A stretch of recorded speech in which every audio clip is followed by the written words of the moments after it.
지난주 금요일은 광복절이었죠. 그래서 저희 방송도 하루 쉬었는데요. 몹시 아쉬웠습니다. 왜냐면은 금요일은 증시를 다루는 날이기 때문이죠. 그래서 하루 늦춰서 오늘 증시 이야기 해보도록 하겠습니다. 최근 들어서 국내 주식시장 분위기가 약간 지지부진한 그런 흐름이 있습니다. 주목해야 될 경제 일정, 지표도 꽤 많은데요. 이주환 IS 대표와 함께 이야기 나눠보겠습니다. 대표님 어서 오십시오. 안녕하세요. 굉장히 오랜만에 뵙는 듯한 기분이 드는데 어떻게 연휴는 잘 보내셨습니까? 네, 덕분에 연휴 즐겁고 편안하게 잘 보냈습니다. 전 아무것도 아닌데 왜 덕분이죠? 예, 아무튼 이렇게 연휴 동안에 우리가 주목해야 될 국제 뉴스가 있었습니다. 당장 큰 뉴스로는 미국과 러시아의 정상회담. 미국 언론 쪽에서는 놀아났다, 완전히 당했다 이런 식의 평가가 나오던데 뭐 트럼프는 아니래요. 어떻게 보셨습니까? 아마 이제 외교적 특실을 따지면 결과가 없었기 때문에 푸틴 대통령이 뭔가 필요한 부분을 많이 충족했다. 국제 무대에 복귀까지 했고 본인들의 이제 휴전 의사에 대해서 명확하게 선을 그었다라는 부분인데 어쨌든 증시의 경제적인 관점으로 본다면은 일단 휴전 협상이 구체적으로 시작되었다는 것에 아마 포커스를 맞출 것 같고 유가가 그래도 상당히 큰 폭으로 많이 떨어졌기 때문에 그러니까 이런 부분들이 서서히 경제에는 투영이 되고 있다.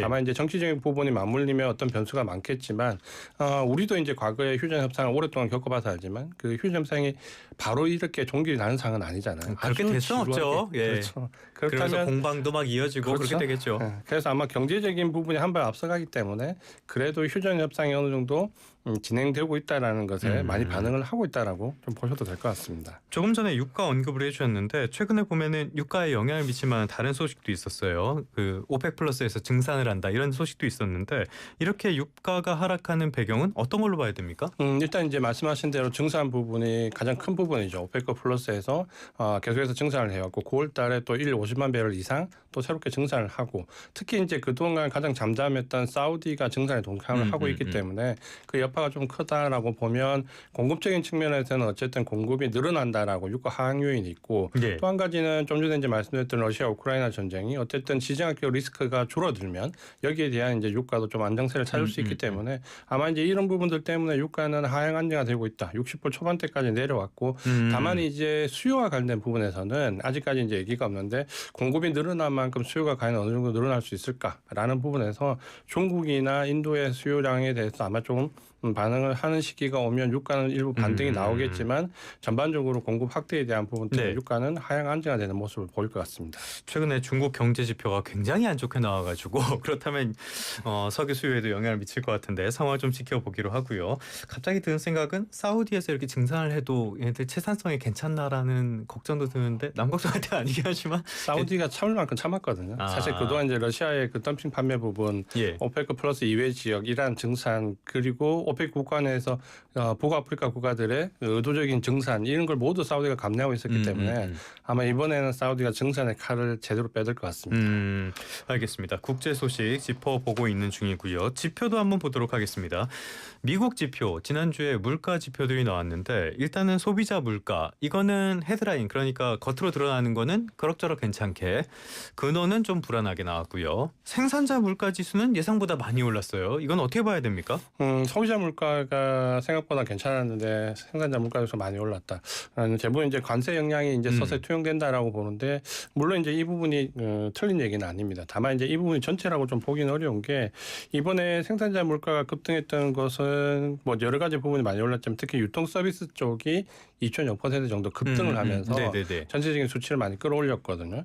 근데 이제 이 부분은 해석을 이제 어떻게 하냐에 달렸는데 사실 7월 달에는 관세가 부과된 시기는 아닙니다. 그러니까 엄연히 보면 관세가 부과되어서 물가가 올랐다 이렇게 보기는 좀 어렵고 8월 1일 상호 관세 협상이 이제 끝나고 시작되는 관점이라고 보면 그 전에 최대한 많이 수입을 하고 관세 영향이 없을 때 많은 재고를 쌓아놓으려고 하는 움직임이 분명히 있었고 그러다 보니까 이 재고 특히 이제 원료나 중간재를 상당히 많이 수입을 했고 이 과정에서 아마 유통업자 들이 대부분은 가격을 많이 인상했을 걸로 보이거든요. 우리가 뭐 예를 들면 다음 주부터 라면 값이 100원 인상됩니다 하면 이미 이번 주에 많은 재고를 확보하고 다음 달에 이제 물건을 내보내려고 하잖아요. 그러니까 그 전에 만약에 받아가려면 이전 공급가보다는 좀 높은 가격을 형성해야 되는데 아마 이런 유통업체의 마진이 상당히 높아졌기 때문에 아마 일시적으로 생산자 서비스 물가지수가 꽤 올랐다 이렇게 좀 보여지고 그러니까 이 부분이 구조적으로 이어질 거냐라는 부분은 아마도 관세가 부과되고 난 이후인 10월이나 11월 정도에 또 기다려야 되는. 예, 인플레이션 지표를 봐야 정확히 알 수 있을 것 같거든요. 그래서 예. 아마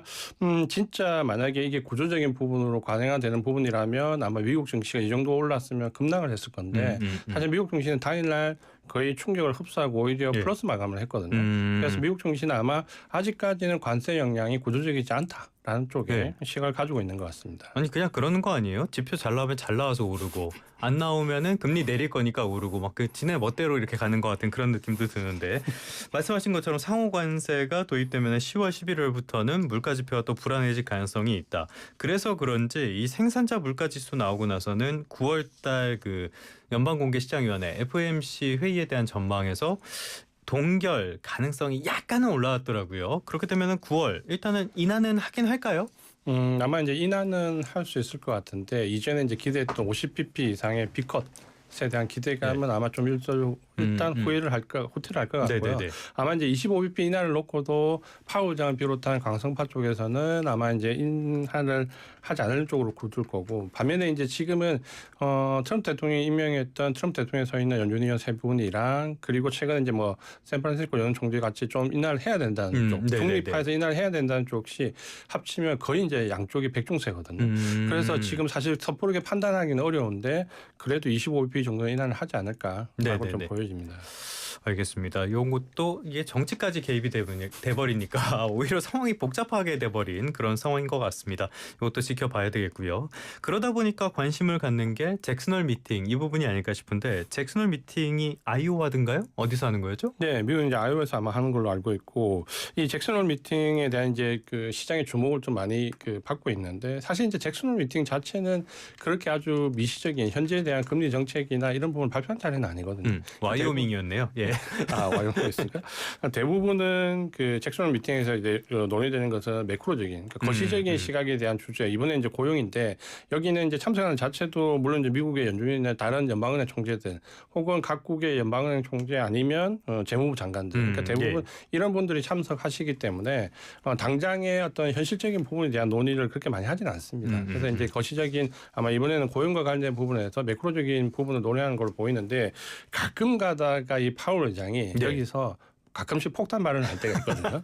그래서 아마 이번에는 원래는 이 잭슨홀 미팅 자체가 이런 발언을 하는 자리가 아닌데 아마 파월 의장이 어떤 발언을 하지 않을까라는 약간의 일말의 기대감도 좀 있습니다. 그러니까 작년 같은 경우도 일부 이제 발언을 했었거든요. 그래서 아마 이번에도 이런 부분에서 본인이 우려하는 바에 대해서 언급을 하게 되면 아마도 이제 금리 인하에 대한 기대감이 좀 후퇴되지 않을까라는 생각도 있는데 어쨌든 잭슨홀 미팅 자체에서는 대부분 미시적인 발언을 좀 자제하기 때문에 이번에도 일단 고용과 관련된 부분에서 좀 강조를 하지 않을까 이렇게 생각을 하고 있습니다. 어떻게 보면 지금 파월 의장도 감정이 굉장히 상해 있을 거기 때문에 적혀 있죠. 네, 뭔가 폭탄 발언이 나오면은 기자들은 신납니다. 재밌거든요. 아무튼 그런데 이번 주제가 고용이라고 말씀을 해주셨는데 최근에 미국에서 나오는 고용 지표들을 보면은 많이 망가진 지표들이 나오는 것 같아요. 미국의 고용 상황 우리가 어떻게 봐야 되는 겁니까? 일단 이제 지표가 많이 엇갈립니다. 그러니까 우리가 크게 보면 미국의 고용 지표는 그 매주 이제 나오는 신규 실업수당 청원 건수를 제외하면 졸도 고용 건수, ADP 민간 고용, 그리고 이제 고용부 노동 지표, 고용 지표 이제 이렇게 나오는데 이 세 가지가 최근에는 계속해서 엇박자를 냈거든요. 한쪽이 잘 나오면 한쪽이 잘 못 나오고. 또 이쪽이 잘 나오면 저쪽이 잘못 나오고. 그러니까 이런 식으로 계속해서 엇박자 흐름을 좀 보였다는 것은 일단 이제 지표 자체에 대한 신뢰감이 좀 많이 떨어졌습니다. 특히 이제 작년 하반기부터 나왔던 얘기가 예산안 감소 때문에 그 표본을 추출하는 그 부분이 너무나 많이 줄어들었기 때문에 지표에 대한 신뢰감이 좀 떨어졌다. 최근에 왕창 수정하기도 했고요. 그래서 과거 지표도 계속해서 수정 가는 과정이 좀 많아졌고 그러다 보니까 지표에 대한 신뢰성은 떨어졌는데 그래도 미국 그 고용 지표가 그렇게 예상처럼 나쁘지는 않다라는 게 전반적인 평가고 생각한 게 비해서는 좋지만 이제 앞으로 좀 나빠질 개연성은 있다라는 것과 특히 이제 트럼프 정부 들어서고 난 뒤에 타지를 비롯해서 공공 부문에서의 고용 감소와 최근에 관세 영향을 좀 받으면서 뭐 관세가 관련돼 있는 생산 유통 과정에서의 인원 감소 이런 부분들이 서서히 이제 지표에 좀 반영이 될 거거든요. 예. 그러면 고용 지표는 서서히 조금씩 나빠질 가능성이 높은데 특히 이제 파월 부장 같은 경우는 좀 인플레이션보다는 고용에 상당히 민감하거든요. 아, 예. 그래서 이전에 이제 금리를 인상할 때도 우리가 말하는 소비자 물가지수 CPI가 7을 넘어갈 때도 그때 금리 인상을 하지 않으면서 시장의 비판을 지금도 많이 받고 있거든요. 근데 그때도 파월 부장이 강조했던 것은 고용이 조금만 더 안정되면이라는 걸로 시간을 좀 끌었거든요. 그러니까 본인이 고용에 대해서는 워낙 민감해하고 인플레이션보다 항상 고용이 먼저라는 시각을 갖고 있기 때문에 이번에도 아마 이런 부분들이 좀 투영되지 않을까. 그래서 정말 시장이 기대하는 25bp 혹은 50bp 이상의 B컷을 기대하려면 아마 고용 지표가 진짜 나빠지면 파월이 좀 나설 가능성이 있습니다. 어쩔 수 없이. 네, 그래서 지금은 우리가 미국 증시 지난주 등락을 봤지만 인플레이션 지표보다는 오히려 고용 지표에 조금 더 포커스를 맞추는 게 지금 좀 더 잘 맞을 것 같습니다.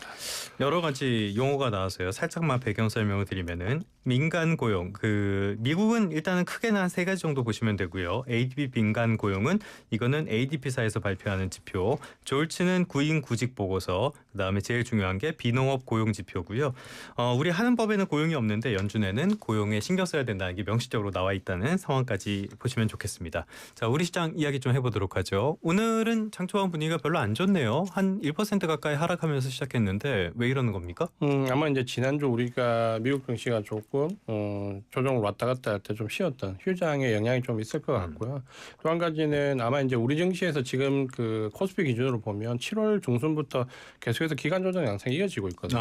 가격적으로 크게 조정받는 건 아니지만 그렇다고 해서 상승하지도 않고 지금 7월 초반 중반의 가격이 지금 8월 달 넘어선 중순까지도 계속해서 맞아요. 그대로 정체돼 있거든요. 그러니까 시장이 뭔가 수급적으로 지금은 상승이든 하락이든 베팅을 하지 않는다라는 거. 그럼 시장이 좀 정체돼 있기 때문에 최근에 좀 시장의 특징은 외국인들 선물에 따라서 장중 등락이 좀 많이 움직입니다. 그러다 보니까 우리가 얘기하는 흔히 선물에 의해서 주식이 움직이는 웹도덕 현상이 최근에는 좀 많이 나왔습니다. 그래서 최근에 보면 시장이 상승해도 시가보다는 종가가 밑에서 끝나는 모습을 많이 보였는데 아마 지금도 좀 그런 과정인 것 같고요. 그러니까 이런 것은 조정의 구간에서 어느 정도 외국인들이 많이 하는 플레이이기 때문에 그냥 이게 너무 민감하게 반응하실 필요는 없습니다. 다만 외국인들이 선물을 가지고 시장을 많이 움직이지만 주식은 계속해서 꾸준해서 매수하고 있다는 것에 오히려 주목을 하시는 게 더 좋을 것 같습니다. 그렇다면 당분간은 좀 이렇게 지지부진한 상황이 이어진다고 봐야 되는 건가요? 지지부진하게 좀 이어질 수 있는 조정 구간에 저는 이제 막바지에 좀 왔다라고 보여지고요. 이미 이제 기간준으로 보면 한 달이 이미 넘었거든요. 그러면 미국의 지금 아마 큰 이벤트들이 대부분 관세라든지 이런 부분이 끝났기 때문에 이제 27일 날 엔비디아 실적 발표 전후 아마 이제 여기에서 한국 증시가 조금 조정을 탈피할 수 있지 않을까라고 보여서 지금은 조정에 막바지이기 때문에 조정에 너무 이제 민감하게 악재에 민감하게 반응하지 않으시는 게 조금 더 좋을 것 같습니다. 관세 이야기해 주셨으니까 막판은 막판인데 반도체 관세가 또 튀어나와가지고요. 이게 또 사람을 머리 아프게 하는데 지금 우리 시장을 보니까 삼성전자 안 좋고 하이닉스 안 좋고 뭐 다 안 좋아서 좀 평가하기 그렇긴 하지만요. 이거 우리 반도체주는 어떻게 반응하게 될까요? 일단 이제 반도체 관세에 대해서 100% 얘기를 했다가 지난 이번 주말이죠. 트럼프 대통령이 최고 뭐 300%까지 또 많이 언급을 했거든요. 이다 보니까 아마 이제 오늘 반도체 종목들이 조금 더 흔들리는 모습이 나오는데 어쨌든 미국의 공장을 짓기로 하면 관세는 무관세이기 때문에 미국에서는 지금 반도체 종목들이 거의 무관세로 생각을 하고 있거든요. 그래서 우리도 아마 결국은 삼성전자, 하이닉스 미국의 공장을 다 짓고 있고 생산 라인 확대할 과정이기 때문에 관세가 실제 부과되지는 않을 것 같습니다. 그래서 저러다 말겠지 뭐 이런 건가요? 지금 또 특히 미국이 반도체 같은 경우는 어떤 대체제가 있거나 완성품이 아니라 중간재이기 때문에 사실 뚜렷한 방안도 없습니다. 그렇기 때문에 아마 공장과 관련된 부분에서의 어느 정도 쇼잉이 끝나고 나면 아마 제가 봤을 때는 오히려 반도체 종목들이 반도체 관세가 부과된다라고 발표된 시점이 제 생각에는 저점이지 않을까라고 좀 싶거든요. 그래서 오히려 지금은 계속해서 SK 하이닉스 기준으로 보면 한 달 이상 조정을 받았기 때문에 이 조정이 언제 끝나느냐가 오히려 미국이 반도체 관세를 발표를 하면 오히려 조정이 마무리될 수 있다라는 역발상 관점으로 좀 접근해 보시는 것도 예. 나쁘지 않을 것 같습니다. 뭐 트럼프는 치킨이고 타코이긴 한데 이 부분에 있어서는 정말 이기지 못할 싸움을 시작했다는 느낌? 왜 이랬는지 뭐 이해는 하지만은 이해가 안 됩니다. 자, 국내 이슈도 한번 살펴보도록 하겠습니다. 지금 이제 8월 임시국회 본회의 오늘 첫 번째 본회의가 열린다고 하고요. 2차 상법 개정안, 세제 개편안 이런 이슈들이 있습니다. 먼저 2차 상법 개정안. 여기에는 지금 집중 투표제 이 문제가 들어간다는 거 아니겠어요? 요게 증시에 뭐 호재가 될 수 있는 문제인가요, 이거는? 아마 이제 주주가치 제고 측면에서 예. 일단 호재로 우리가 상법 개정에 받아들였던 그 세 가지 내용 중에 한 가지 있고, 이 집중 투표제를 하면 아무래도 이제 이사 선임에 있어서 개인 투자자들의 의사가 반영될 가능성이 좀 높다라는 부분이고, 또 우려스러운 부분은 반면에 이제 미국계 헤지 펀드들이 이사 선임에서 많은 영향력을 행사할 수 있다라는 부분인데, 어쨌든 이 부분은 제가 봤을 때 그 결국은 이제 이런 방향으로 가야 되는 건 맞습니다. 그래서 주주가치가 제고돼야 되는 부분에서 이사에 대한 선임이 이제 과거에 우리는 좀 절대적이었거든요. 그러니까 지금은 이제 감사위원도 이사 이외에서 선정을 하겠다는 상법 개정에 올라와 있지만, 사실 이전까지는 감사위원도 이사 중에서 선임을 했잖아요. 그럼 결국 이사가 어떻게 선임되느냐가 굉장히 중요한데, 그러니까 이런 첫 단추에서부터 이제 개인 투자자 의견이 반영된다는 것은 일단은 호재로 받아들였고, 실제로 시장이 여기에 반응을 했었습니다. 다만 이제 지금은 정책에 대한 기대감이 많이 후퇴되는 상태이기 때문에 이제 이 부분이 때문인가요? 네, 과거처럼 이제 시장에 많이 투영이 될까 반영이 될까라는 부분은 아무래도 역시 이제 대주주 부과 기준이 어느 정도 되느냐에 따라서 좀 달라지지 않을까 이렇게 좀 보여집니다. 세제 개편안 말씀하신 김에 이쪽으로 가보면요. 이거 너무 정리를 못하고 있어요. 그래서 불확실성이 길어지는 것 같은데 어떻게 보세요? 일단 이제 결론이 너무 늦게 나오고요.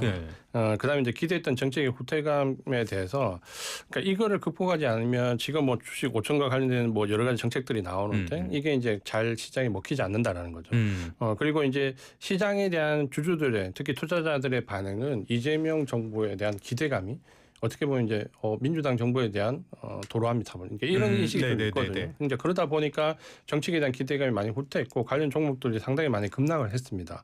이러다 보니까 주주들은, 어쨌든 투자자들은 여기에 대해서 이제 상당히 조심하는 모습이고, 뭔가 대주주와 관련돼 있는 금액을 빨리 합경 짓거나 혹은 배당과 관련된 분리과세에서 최고 세율을 어느 정도 선까지 낮출 건지에 대한 부분 좀 명확히 해주시면 아마 오히려 주주들은 정책에 대한 신뢰감이 다시 부활할 수 있는데, 지금은 일단 지켜보자는 입장이 좀 강하지만 아마 외국인들이 그래도 매수세가 꾸준히 이어지는 건 다행인데, 만약에 이제 외국인들이 아니라고 판단하면 증시에 조금 충격이 커질 수 있지 않을까라고 좀 보여집니다.